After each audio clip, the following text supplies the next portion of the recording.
दोबारा लाइव आई हूँ, मतलब एक दिन में मैं 2 बार लाइव आ रही हूँ, क्योंकि सुबह मुझे अनंत चतुर्दशी का आप लोग को बताना था, पूजा विधि वगैरह बताया था मैंने।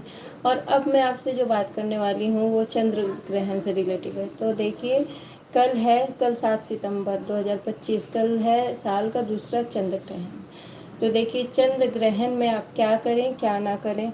तो देखिए, वैसे तो रात को 9:58 से मतलब चंद्र ग्रहण शुरू हो रहा है, और मध्य रात्रि 1:26 तक ये ग्रहण रहेगा। तो देखिए, इसमें हमें क्या करना है क्या नहीं करना है। तो देखिए, सूतक काल जो होता है, चंद्र ग्रहण जो लगेगा उसका सूतक काल 9 घंटे पहले शुरू हो जाएगा। तो देखिए, जो सूतक हमारा शुरू होगा वो दोपहर के 7 सितंबर दोपहर के 12:58 से शुरू होगा, और ये सूतक काल जो चलेगा ये मध्य रात्रि 1:36 तक मतलब सूतक काल रहेगा। तो इसमें आपको देखिए, आप सुबह लड्डू गोपाल जी की अगर सेवा करते हैं तो सुबह का पूजा पाठ कर लें, सुबह भोग वगैरह समर्पित कर दें उन्हें। और देखिए, जो भी आपको पूर्णिमा की पूजा करनी है तो आप 12 बजे के पहले पहले सारे पूजा वगैरह अपना संपन्न कर लें, मतलब पूजा वगैरह कर लें। आप अखंड जोत अगर आप जलाते हैं तो आप अखंड जोत नहीं जलाएंगे कल, क्योंकि 12 बजे के बाद हमें मंदिर का जो पट है उसे बंद कर देना है। तो देखिए, 12 बजे तक आप पूजा वगैरह कर लें। उसके बाद से अगर आपके मंदिर में पर्दा है तो आप पर्दा डाल दें, और अगर पर्दा नहीं है तो कोई भी साफ़ सुथरी मतलब साफ़ सुथरा कपड़ा हो वो मंदिर के ऊपर आप डाल दें, अपने मंदिर के ऊपर आप डाल दें। तो देखिए, इस तरीके से आप लड्डू गोपाल जी के को शयन भी करा दें। 12 बजे तक पूजा वगैरह करके लड्डू गोपाल जी को पहले आप शयन करा दें। उनके आगे एक लोटा जल में आप तुलसी दल डालकर और आप लड्डू गोपाल जी का शयन करवा दें। और अगले दिन यानी कि 8 सितंबर को आप दोबारा से सुबह उठकर और पूरे घर की साफ़ सफाई करें।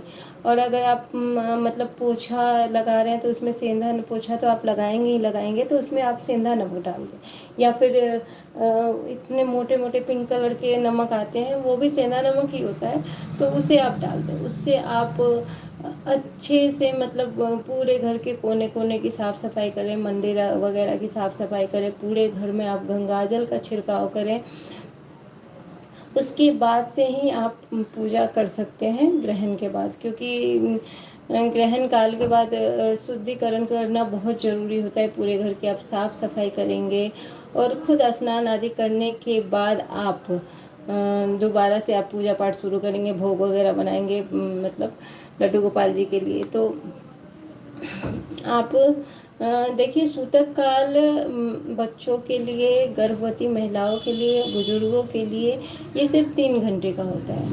और जो खाने पीने की चीज़ें, अब आपको कहेंगे कि जो खाने पीने की चीज़ें उस हम क्या करें। तो देखिए, जो भी आपने खाना बना रखा है तो आप उसमें तुलसी दल या फिर कुश या फिर काला तिल डाल दें, बने हुए मतलब खाना जो है आपके पास।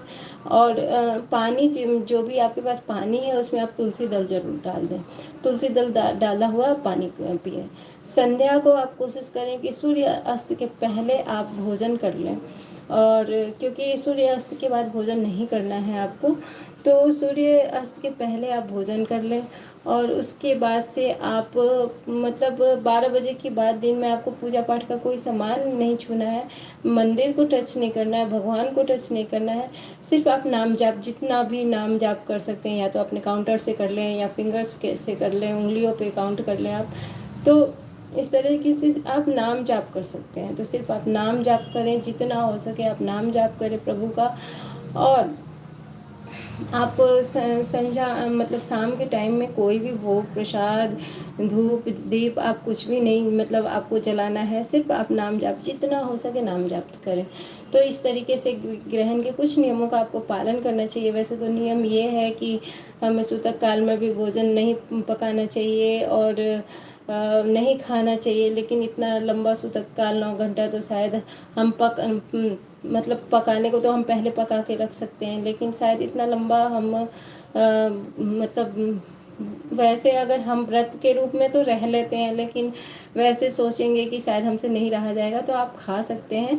लेकिन हाँ, उसमें आप तुलसी दल या फिर काला तिल या फिर कुछ डालकर बना हुआ खाना आप खा सकते हैं, वो भी संध्या से पहले पहले। संध्या के बाद आपको कुछ नहीं खाना है।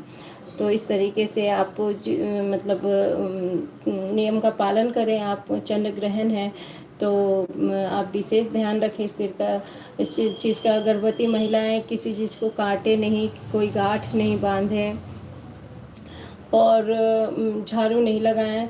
और जो हमारे यहाँ का मतलब वो है प्रचलन है, जो हमारे यहाँ होता है कि एक धागे से, लाल कलर के धागे से हम गर्भवती महिला को नाप लेते हैं और नापने के बाद जिस बेड पे वो सोती है उस धागे को हम सीधा बेड के नीचे मतलब डाल देते हैं और बिल्कुल स्ट्रेट कर देते हैं। और वहाँ पे ग्रहण काल में गर्भवती महिलाएं कुछ नहीं करती हैं। मतलब ना तो वो सब्जी काट सकती हैं, ना किसी चीज़ को बांध सकती हैं, ना सिलाई कर सकती हैं। मतलब उन्हें कुछ भी नहीं करना होता है, क्योंकि कहते हैं कि ये सभी चीज़ें करने से बच्चे को दोष लगता है, जो बच्चा आपके पेट में पल रहा है उसको दोष लगता है। तो इस तरीके से आप अपने नियम का पालन करें। और हेलो बेकी जी, नमस्ते। और ये तूफान भाई, हाय जी, हेलो।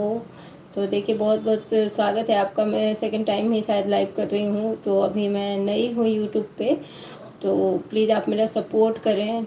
आगे मैं आपको कोशिश करूँगी बहुत अच्छी अच्छी जानकारी देने के लिए, लेकिन इसके लिए आप लोगों का सपोर्ट बहुत ज़रूरी है। आप लोगों का सपोर्ट होना बहुत ज़रूरी है। तो प्लीज़ आप मुझे सपोर्ट करें ताकि मैं आगे बढ़ सकूँ। और मैं आपको कोशिश करूँगी अच्छी से अच्छी जानकारी देने के लिए। तो इस तरीके से आप ग्रहण काल में कुछ नियमों का पालन ज़रूर करें, क्योंकि बहुत ज़रूरी होता है। हमारे भगवान उस टाइम कष्ट में होते हैं जब ग्रहण लगता है। तो देखिए जितना हो सके आप नाम जाप करें, प्रभु को याद करें और संध्या के पहले आप भोजन आदि कर लें। और अगर कोई मजबूरी है, जैसे ऑफिस वाले हैं, कोशिश करें कि उन्हें बोल दें कि आप ऑफिस में कुछ खा लो संध्या के पहले। अगर नहीं हो सकता है, ऐसा करना संभव नहीं है, तो आप उन्हें घर पे जो भी आप भोजन कराएंगे तो उसमें आप तुलसी दल डाल दें, या फिर काला तिल होता है ना, वो हल्का सा छिड़क दें।